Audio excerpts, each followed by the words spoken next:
నిజంగానే శేఖర్ గారు కేవలం ఊరికే ఇంట్రెస్ట్ కోసం అడుగుతున్నాను. సరే, రేవంత్ గారేమో రాముది ఒక పేరు కాదు బ్రాండ్ అన్నారు. ఓకే, శేఖర్ గారు నిజంగానే ఉతికి ఆరేసే పరిస్థితిలో ఈనాడు ఉందా చంద్రబాబు గారు చెప్పినట్లుగా? నమస్తే అండి కొమ్మినేని గారు, అలాగే తోటి ప్యానలిస్ట్ మురళి గారికి, సాక్షి టీవీ అందరూ కూడా గుడ్ మార్నింగ్ సార్. సార్ ఆయన ఏం అడగలేదంట సార్, కానీ ఈయనే కట్టబెట్టాడు సార్ అన్ని. ఆయన అడగలేదు, ఆయన ఏం అడగలేదంట సార్, ఈయనే కట్టబెట్టాడు సార్ మొత్తం కూడా. రామోజీ ఫిలిం సిటీ భూములు ఈయనే కట్టబెట్టాడు లీజ్ కి. ఆయనకి సంబంధించినటువంటి ప్రతి అంశంలో, మార్గదర్శి అంశంలో ఈయనే దగ్గరుండి మరి సహకరించాడు. ఆయనకు సంబంధించి ఫిలిం సిటీ విషయంలో దగ్గరుండి సహకరించాడు. ఇలా ప్రతి అంశంలోనూ ఆయన సహకరించారు సార్. కానీ ప్రభుత్వ వ్యతిరేక వార్తలు అంటే ఏంటి సార్? సారా ఉద్యమం అణిచివేసే విధంగా రాతలు రాయడం ప్రభుత్వ వ్యతిరేక వార్తలా? అదే విధంగా ఏంటి సార్, ఈయన ఏమన్నా అడిగాడో లేదో తెలియదు, కానీ ఎన్టీఆర్ గారిని మాత్రం నేను బాగా అడిగినట్టున్నాడు సార్. ఎన్టీఆర్ గారి మీద రాసిన రాతలు ఎవరికి అనుకూలం కోసం రాశారు? అదే విధంగా ఈ రోజుకి ఈనాడు పేపర్లో వస్తున్నటువంటి రాతలు ఎవరికి అనుకూలంగా ఉన్నాయి? అడగకుండానే ఇవన్నీ జరిగిపోతున్నాయా? లోపాయకారి ఒప్పందాలు లేకుండానే ఇవన్నీ జరుగుతున్నాయా? ఆమ్యామ్యాలు లేకుండానే ఇవన్నీ జరుగుతున్నాయా? సార్ చెప్పి ఎంత దారుణం అంటే, ఆడ ఈనాడు ఎంప్లాయీస్ కాబట్టి ఆడ కూర్చొని ఆ మాటలు విన్నట్టున్నారు సార్. బయట వాళ్ళు అయితే ఎప్పుడో లేచిపోయింది వాళ్ళు సార్.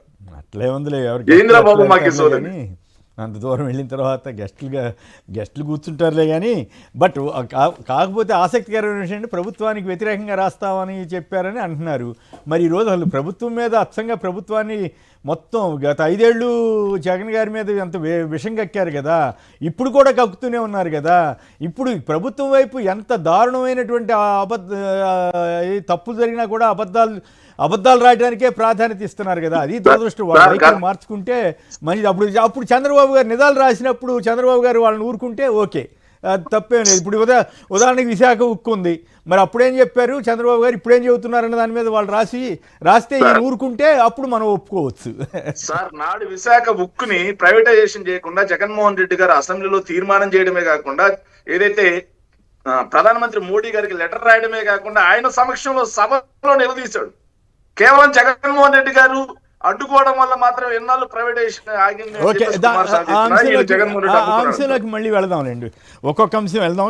కావాలని అదే ఇదేదో ఆసక్తిగా ఉంది కదా, చంద్రబాబు గారి మాటలతోటి మీరు ఏకీపిస్తారా వ్యతిరేకిస్తారా అన్నదానికే నేను మీ కామెంట్ అడిగాను. ఇక రాష్ట్రం దూసుకెళ్తోంది అప్పుల్లోనే, సీఎం చంద్రబాబుపై వైఎస్ జగన్ ధ్వజం. తీవ్ర ఆందోళనకరంగా ఆంధ్రప్రదేశ్ ఆర్థిక పరిస్థితి. 25-26 తొలి నెలలో రాష్ట్ర సొంత ఆదాయం వృద్ధి కేవలం 7% మాత్రమే. గత ఏడాదితో పోలిస్తే ఈ మొదటి ఏడాది 6 నెలల్లో జీఎస్టీ, అదనపు పన్ను ఆదాయాల వృద్ధి 2.85% మాత్రమే అంటూ అప్పుల్లో మాత్రం దూసుకువెళ్తున్న వైనంపైన జగన్ గారు కామెంట్ చేశారు.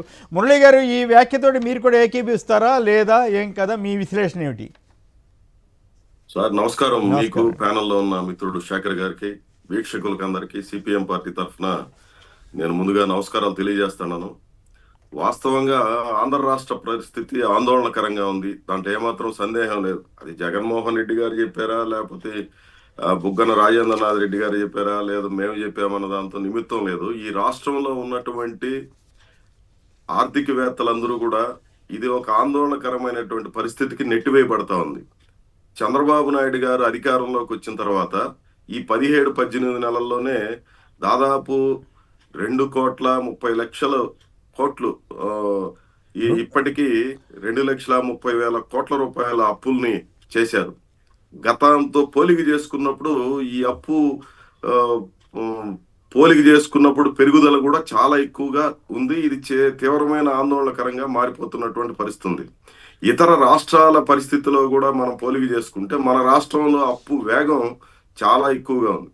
ప్రతి నెల లేదా ఒక ఎవ్రీ క్వార్టర్లో 1,000 కోట్ల రూపాయల అప్పులు చేయాల్సిన దౌర్భాగ్య పరిస్థితికి నెట్టివేయబడతా ఉంది. ఇది అల్టిమేట్ గా ఈరోజు చంద్రబాబు నాయుడు గారు హంగామా చూపిస్తున్నటువంటి హడావిడి, ఇదంతా కూడా రాష్ట్రం ఎక్కడికో వెళ్ళిపోతుంది అన్నటువంటి ఒక పెద్ద దీని ఏమంటారు ఆ రకమైనటువంటి సినిమా చూపిస్తున్నాడు తప్ప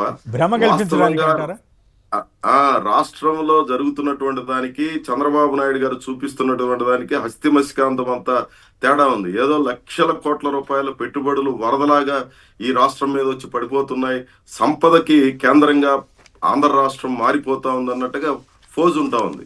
కానీ వాస్తవ పరిస్థితి పూర్తి భిన్నంగా ఇది ఉంది. ఇది నేను చెప్పడమే కాదు, ఇదేదో ప్రతిపక్ష పార్టీలు మాట్లాడుతున్నటువంటి ఆరోపణలు కాదు, అధికార యంత్రాంగం అంతా కూడా ఇదే రకమైనటువంటి అభిప్రాయంతో ఉంది.